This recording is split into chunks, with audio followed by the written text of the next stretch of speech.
Morning, everybody. Welcome to Wednesday, another week as we wrap up February. We're kind of in this spot and we're almost through the different dimensions of wellness as we've gone through that to start the year. It's been a good thing to contemplate, write about, and share.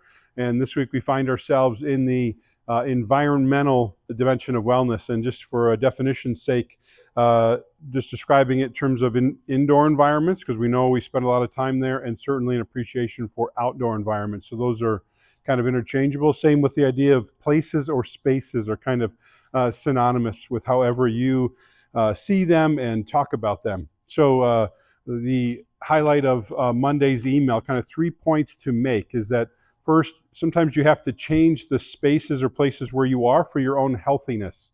It can be as small as, man, I have been indoors working too much. I have to get outdoors this weekend, right? That can be a reality of how it goes. It can also be significant to say, this family, this workplace is not healthy for me. I have to be able to change something.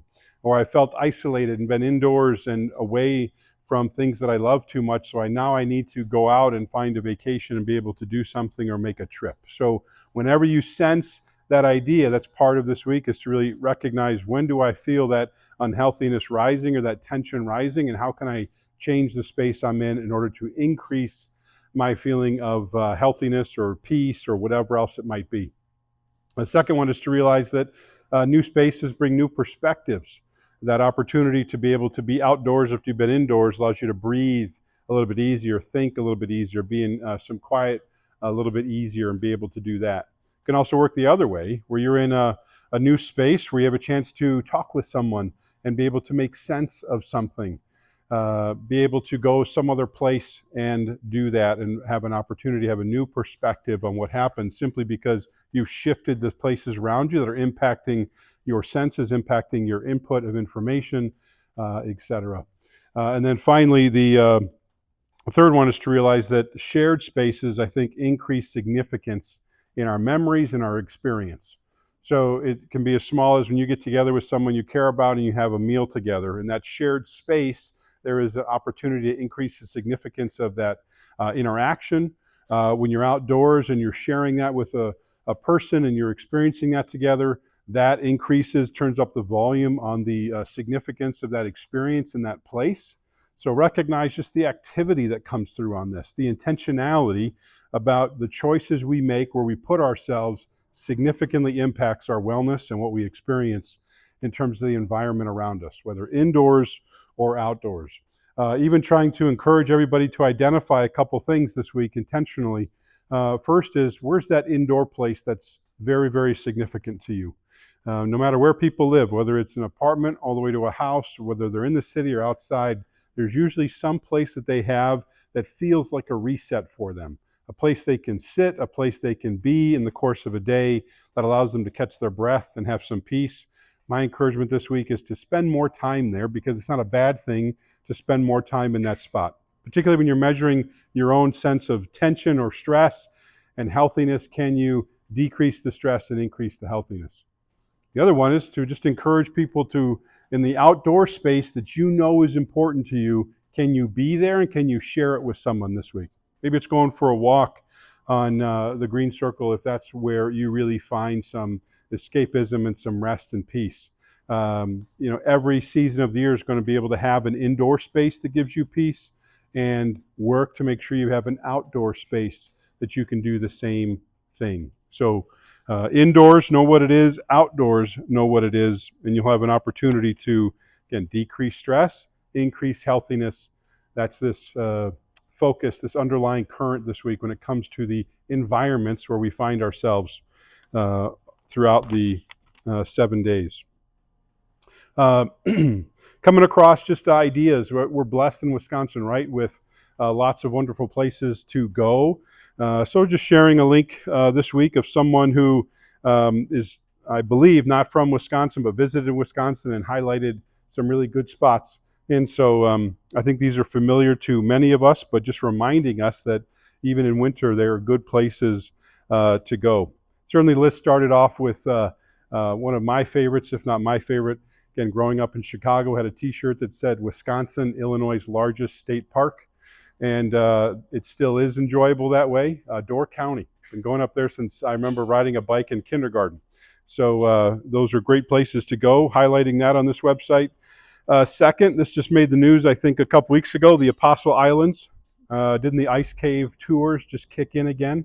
So that's beautiful pictures. If you've done that, I am jealous. It looks great.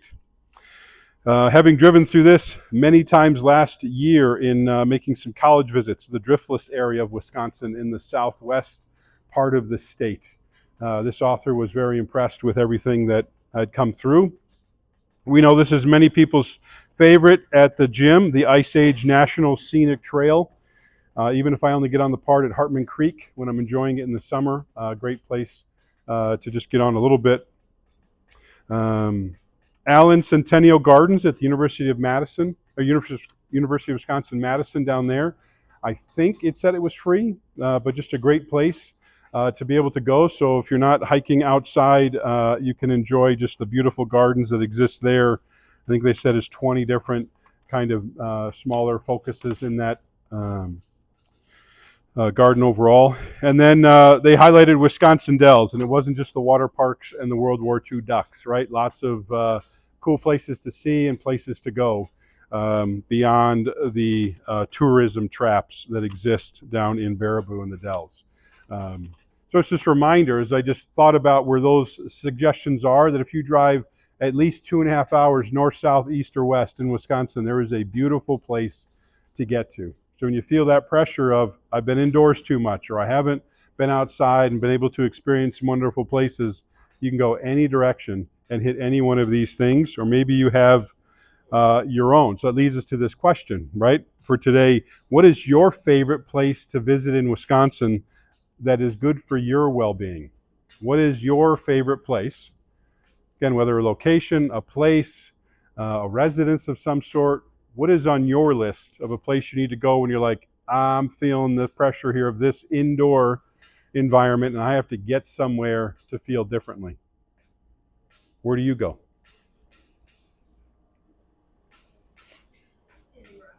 Standing Rocks. Yep. County parks, state parks certainly fall on the list. Others?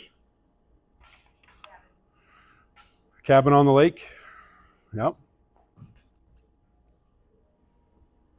Where else? If you had to make a choice to get away and go do something to improve your healthiness and decrease your stress, where would it be? Really nice stack of rocks behind the gym before you go. The local trail right behind the gym. It's good. I guess the follow-up question to this is, whatever you're thinking of, whatever that place is, what is it about that place that brings you some peace of mind or some joy? Because the more you know that, the more it reinforces, the more it pulls you to that spot, the more dependable it is to make you feel differently in that environment. What is it about the place you go, wherever it is, that brings you peace?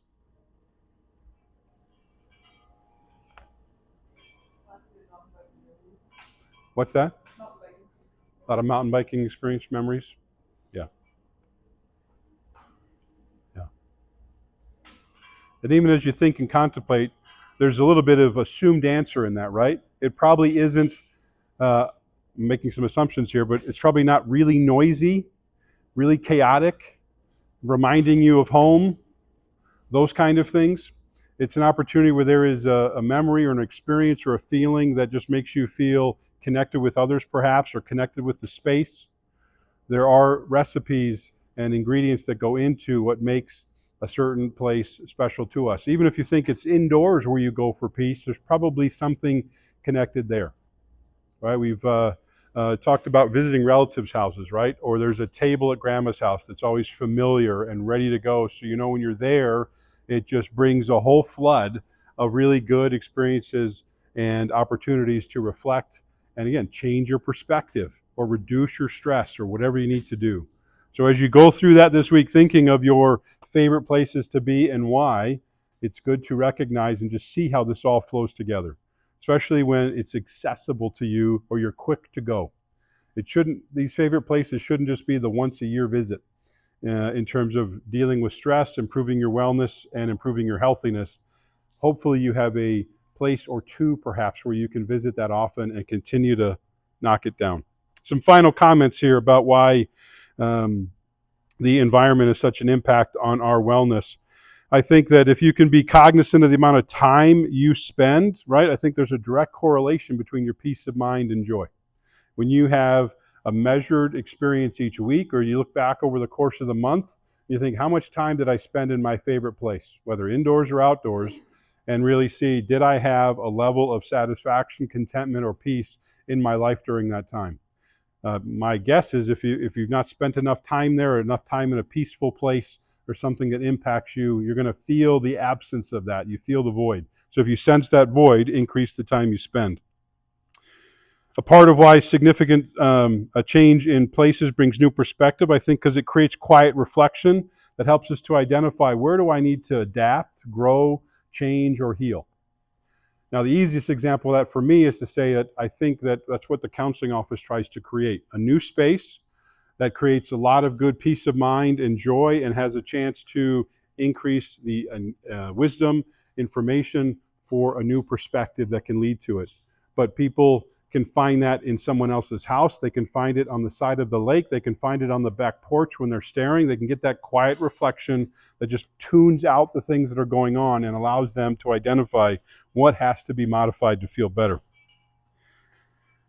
And finally, acknowledging this one, that physical activity done in any of those spaces, indoors or outdoors, can be transformational to our wellness.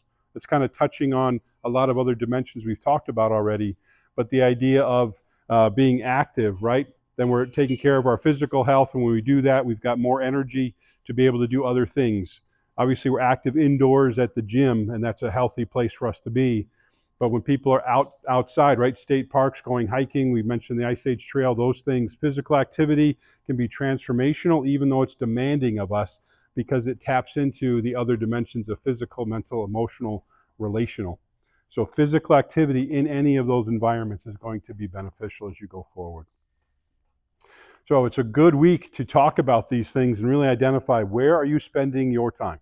And if you find it's too skewed to be in a place that's not producing enough peace of mind, really know that this is a very strong correlation between shifting the environment so you have a new perspective, a higher level of healthiness, and you have a chance to increase that significance with the people you share it with. That's what the indoor environment can do for us, and certainly the outdoor environment. And the more you cultivate those places, the more you know what they are, the better that dimension is going to be for you. So we have one left in this series of 8. So we'll talk about that next week, and we'll have an opportunity the week after that just to kind of summarize those and make them even easier to remember as you go forward. So good to see everybody. Have a good workout today and a good week. I'll see you next Wednesday. Thanks.